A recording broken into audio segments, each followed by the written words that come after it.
Good evening everyone. Today I'm going to present my PowerPoint presentation about the title Evaluation of Coffea arabica L cutting applied with different level of jasmonic acid as abiotic stress inhibitor. The researcher of this study is R. Giami Cercado Carida and Sarah Jane Gonzaga Rivera.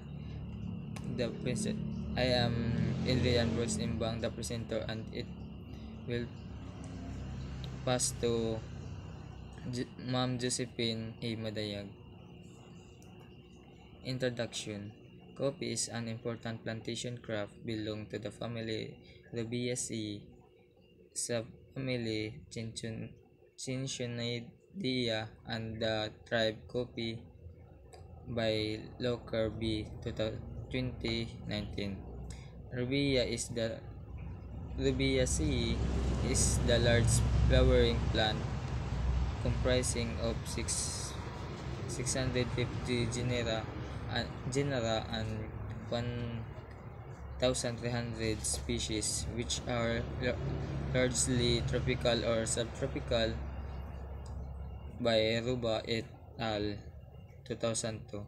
The earliest record of the coffee in the Philippines in the mid-18th century.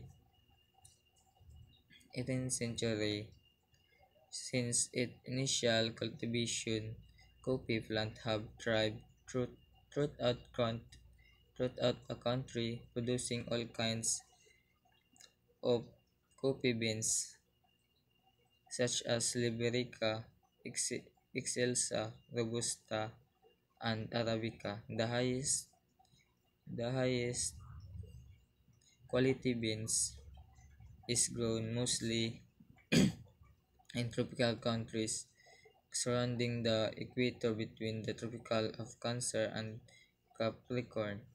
Majority in the Philippines, coffee are produced in the mountain areas of Apugao, Batangas, Benguet, Quezon, Cavite, Calaveria, Kalinga, Davao, by Bandi Busin 2006.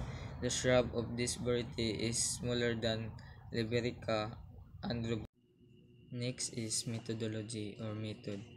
Experimental design and treatment. The study was laid out in randomized complete box design (RCBD). The study was composed of 3 replication and 3 treatment. Its treatment had 10 samples, a total of 120 samples. The treatment were the following: Treatment O control. Treatment 1 0 grams ppm. Treatment 2 60 grams ppm. Treatment 3 100 grams ppm. Preparation of experimental area. Construction of shade was done before the conduct of the study. Prevention of shades using bamboo stick, net, and cover cellophane was done to minimize so much exposure to sunlight. Procurement of jasmonic acid and coffee cutting. The jasmonic acid was produced at Parañaque City, Metro Manila, while the coffee cutting was produced at Kidapawan City, Cotabato Province. Next is result and discussion. Plant height centimeter. The plant height centimeter of the coffee cutting applied with different level of jasmonic acid as abiotic stress inhibitor is shown in the table. Analysis of variance revealed that the jasmonic acid had highly significant effect on the plant height of coffee cutting on the first month to third month of observation.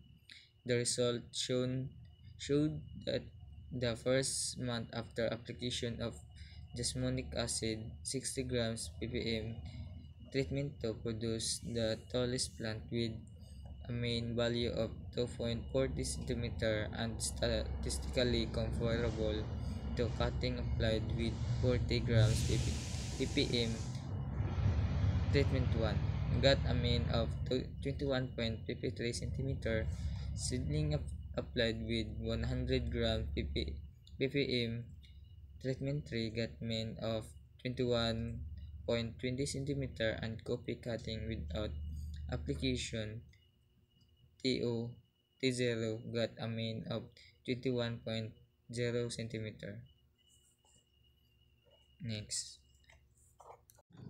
And the lastly is the literature site, and this slide is the reference of this study. That's all, ma'am. Thank you.